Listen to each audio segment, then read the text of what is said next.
the CBI court has ordered the framing of the charges against all the 17 accused in the 2G spectrum scandal. The criminal conspiracy is one of them, very serious charge.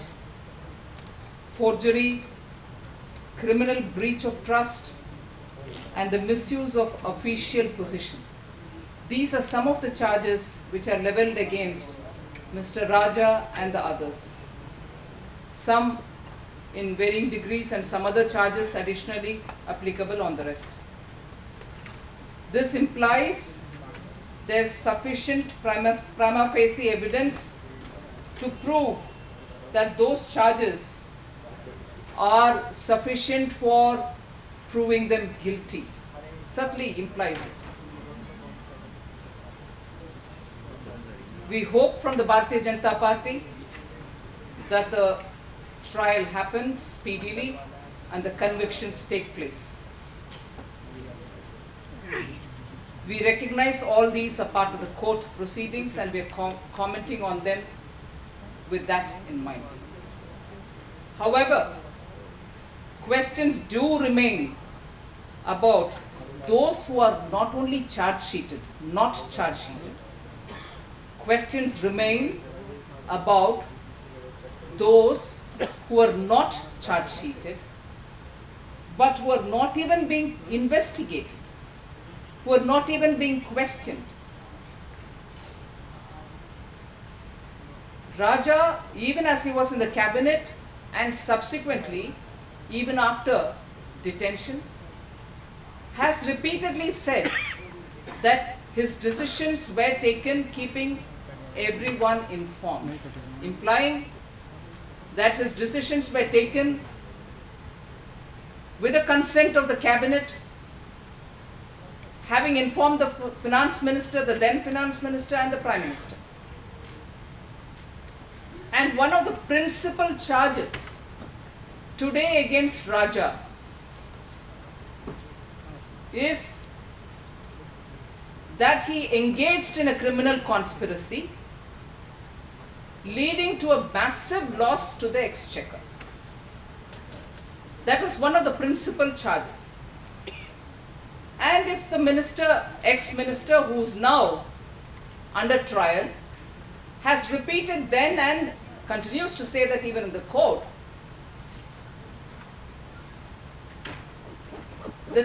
that particular charge can equally apply on the finance minister, the then finance minister, without whose explicit clearance allocation of 2G spectrum could not have been possible. Because even by the cabinet decision which has subsequently not been changed, unless the finance ministry gave its approval, the allocation of 2G would have been impossible. And we now know, with all the documents which are available in public domain, that notwithstanding the position taken by the finance secretary, the ministry's officials, a completely opposite decision was taken by the finance minister. Let me remind you that the secretary, even subsequently when appearing under investigation, did say that they favored, the ministry had favored auctioning.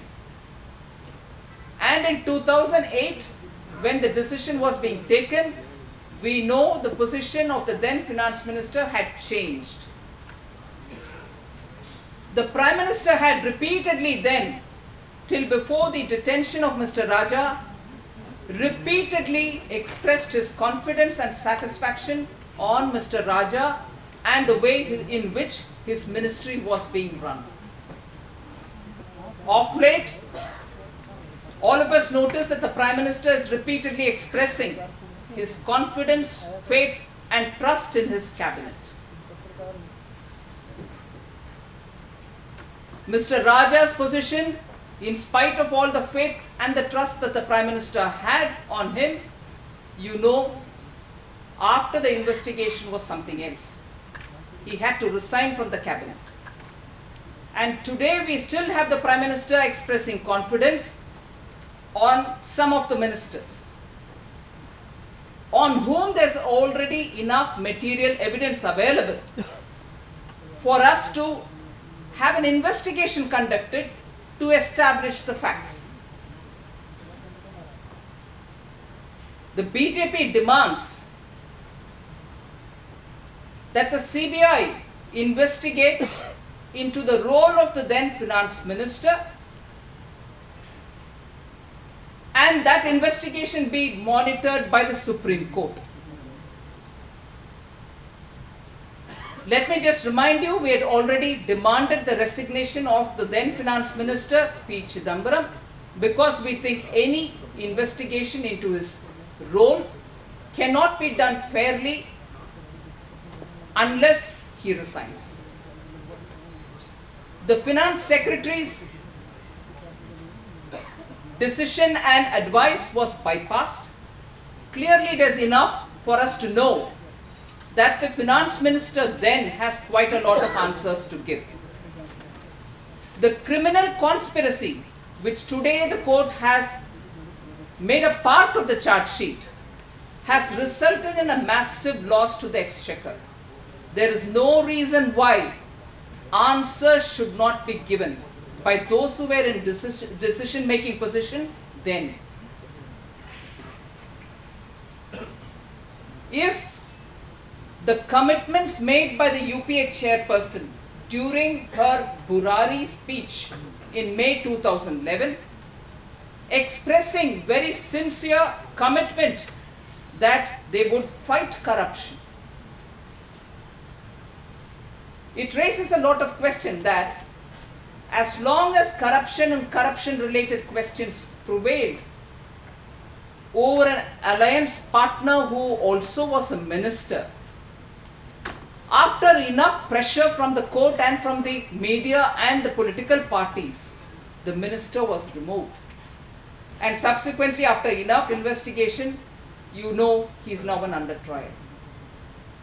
But after the commitment which was expressed in Burari, why is it that the UPA chairperson has not even voiced her view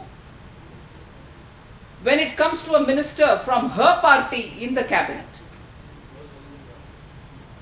Is the PM worried that if he allows investigation into the then finance minister's role, the fire from the 2G spectrum scandal will engulf the PMO too? Is he worried? Why is this double standard? The BJP asks, why is this double standard in fighting corruption? Today is a very important day. An important day when step towards fighting corruption is really seen through the court. The party in power, the Congress-led UPA, should now show its political will by allowing a legal scrutiny into the then finance minister's role in this scandal. Prime Minister should now come out and show his conviction in fighting the corruption. He should now allow CBI investigation into the role of the then finance minister. The BJP demands a CBI inquiry. It reiterates its demand that Mr. Chidambaram resign from the cabinet or be removed, and the CBI investigation be conducted under the Supreme Court's monitoring. Thank you.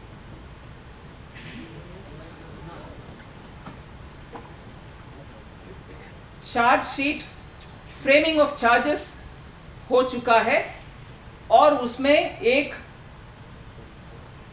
अहम मुद्दा conspiracy के विषय के ऊपर है। अगर 2G spectrum जैसे बड़ा डिसीजन और बड़ा निर्णय लेते हैं सरकार, उसमें सिर्फ एक मंत्री का रोल तक सीमित नहीं रहती है और कैबिनेट की 2003 के निर्णय के मुताबिक फिनांस मंत्री मतलब वित्त मंत्री के हाँ कहने में ही डिस्ट्रीब्यूशन हो सकता था।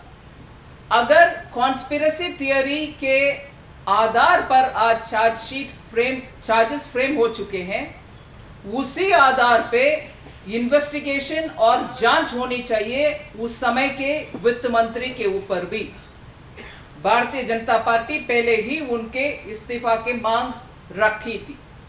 आज हम उस बात को दोहरा रहे हैं और ये भी प्राइम मिनिस्टर से पूछ रहे हैं कि क्या उनको इन्वेस्टिगेशन में ले आने की परमिशन आप देने के लिए इसलिए डर रहे हैं, शायद हेसिटेट कर रहे हैं कि क्या उनके इन्वेस्टिगेशन के बाद